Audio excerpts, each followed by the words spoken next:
Halo semuanya, balik lagi di podcast Media Cerdas.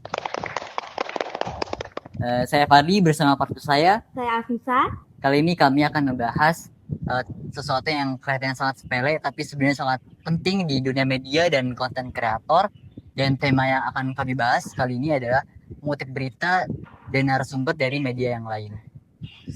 Betul banget. Di era digital seperti saat ini, media online semakin banyak dan budaya kopas atau copy paste semakin marak. Tapi apa semua pengispat itu boleh? Apa saja sih aturannya? Yuk kita bahas episode kali ini. Sebelum kita mulai diskusi hari ini, izinkan saya untuk mengucapkan terima kasih kepada ketiga narasumber yang sudah hadir bersama kita.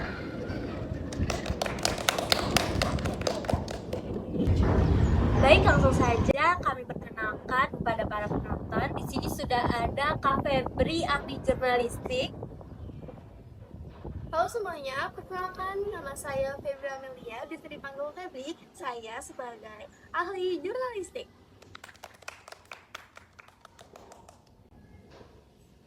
Kemudian di ujung kiri saya ada Kak Laila sebagai praktisi media online. Halo semuanya, perkenalkan nama saya Latifah Laila Sudana Lubis, biasa dipanggil Laila sebagai praktisi media online. Dan yang terakhir ada Kak Dela, ahli hukum jurnalistik. Halo semuanya, perkenalkan nama saya Dela Lestari, biasa dipanggil Dela. Saya sebagai ahli hukum jurnalistik.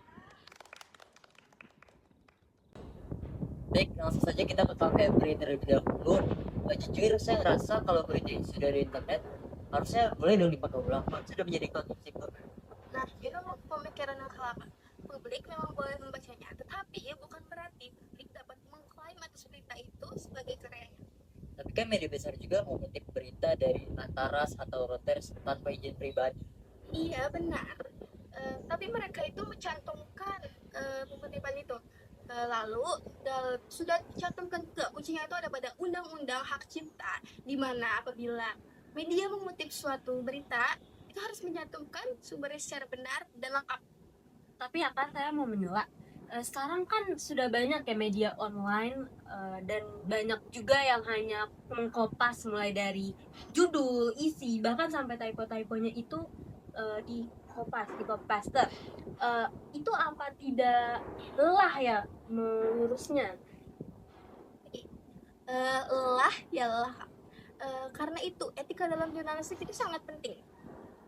Lalu apabila soal menyalin, mengkompas secara terus-menerus, jurnalistik kita akan hancur. Media besar boleh mengutip berita dari media kecil dengan cara mencantumkan sumbernya. Tapi kalau harus dikembangkan lagi, harus wawancara baru, bukannya makin lama ya Kak? Di digital sekarang kan serba cepat. Cepat kan bukan berarti serampangan, Kak. Jurnalistik juga butuh proses. Kalau cepat, salah atau plagiat juga nggak tahu. Kalau begitu bukan berarti wartawan. Nah, kena Anda Fadli. Baik teman-teman. Jadi poinnya sudah sampai ya. Intinya kita walaupun kita sudah ada di internet, kita harus mencatatkan sumbernya. Baik, kita langsung lanjut saja ke contohnya ya Kak Laila. Jadi di sini itu sudah ada berita dari NU Online yang tentang anak-anak Gaza yang meninggal karena kelaparan. Jadi di dalam berita tersebut sudah NU Online itu sudah memberitahukan bahwa berita mereka bersumber dari BBC.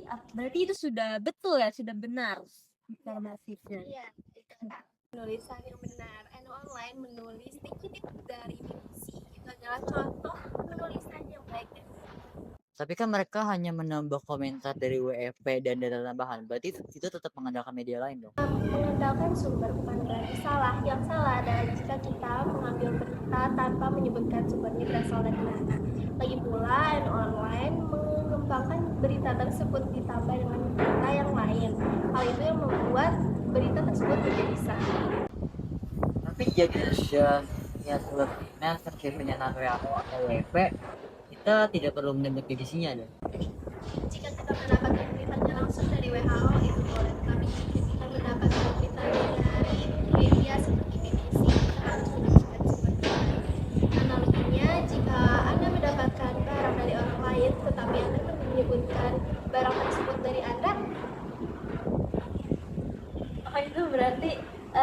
berarti di dunia perkuliahan. Jadi seperti teman yang meminjam catatan lalu bilangnya itu hasil mengetiknya dia sendiri. Ya, benar. Baik, kita langsung saja beralih ke Kak Dela nih. Pertanyaan itu sering banget muncul ya. Kalau misal saya mengambil sedikit paragraf saja, apakah itu bisa kenapa? Bisa, karena inti pelanggaran itu bukan seberapa Anda banyak mengambil, tetapi apakah Anda mengakui itu milik orang lain atau tidak. Tapi kan banyak yang bilang internet itu ruang bebas. Itu mitos. Di internet justru jejak digital itu sangat jelas dan juga sangat mudah untuk dilacak. Kemenkum sudah menegaskan bahwa mengutip tanpa sumbernya itu sama saja melanggar hak ciptanya. Kak Dela, saya ingin bertanya. Tapi pertanyaan saya sedikit tajam ya. Banyak media kecil yang mengatakan bahwa mereka hanya mengamplifikasi berita, tidak mencuri. Apakah itu valid? Jika Mengamplifikasi berita. Jika mengaplikasi berita itu tetapi tidak mencantumkan sumbernya, itu sama saja pelanggaran. Dan izin tambahin dikit. Dan sering sekali media kedua itu mengcopy berita secara keseluruhan. Itu bukan mengamplifikasi, tapi itu mengcopy paste secara bersertifikat. Oke. Nah, makanya saya selalu bilang cepet boleh, tetapi jangan sampai mengorbankan etika dan melanggar hak ciptanya. Kita dapat ilmu daging banget nih teman-teman. Betul nggak, Afisa? Betul banget, Fadli. Nah, sekarang kita kembali lagi dengan Kak Febri. Jadi Kak Febri, sebenarnya bagaimana sih cara mengutip berita dengan benar? Mudah, ada 3 pokok. Sama, sebutkan sumber secara tepat. Yang kedua itu jangan mengcopy paste secara mentah, dan yang ketiga tambah verifikasi atau data baru. Tapi jika konten kreator kecil seperti channel YouTube baru, apa tidak ribet harus? Kalau ribet, jangan jadi kreator berita, jadi kreator gaming, lebih gampang. Aduh, enggak, saya teman-teman lagi ternyata benar loh. Benar apa yang kata Febri. Maksud saya itu, kalau mau main jadi kreator berita, harus tahu tanggung jawabnya, ya kan? Baik, kita langsung wrap up nih. Apa saja sih tips untuk mahasiswa dan konten kreator?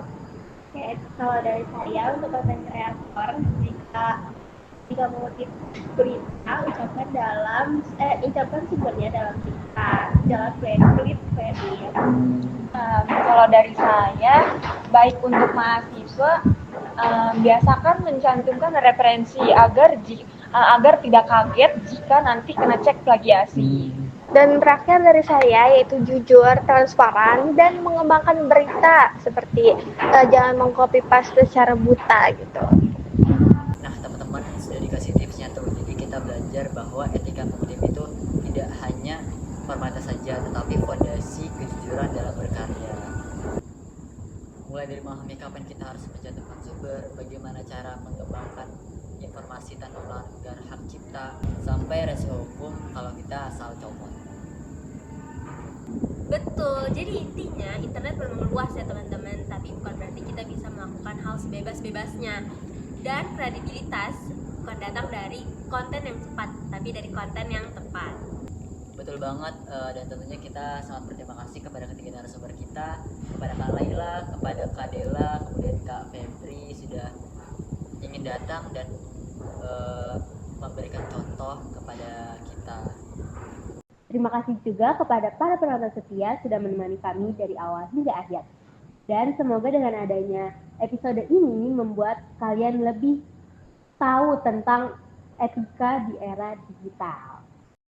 Baik, saya Fadli bersama partner saya. Saya Afisa. Sampai jumpa di episode berikutnya. Sampai jumpa. See you guys.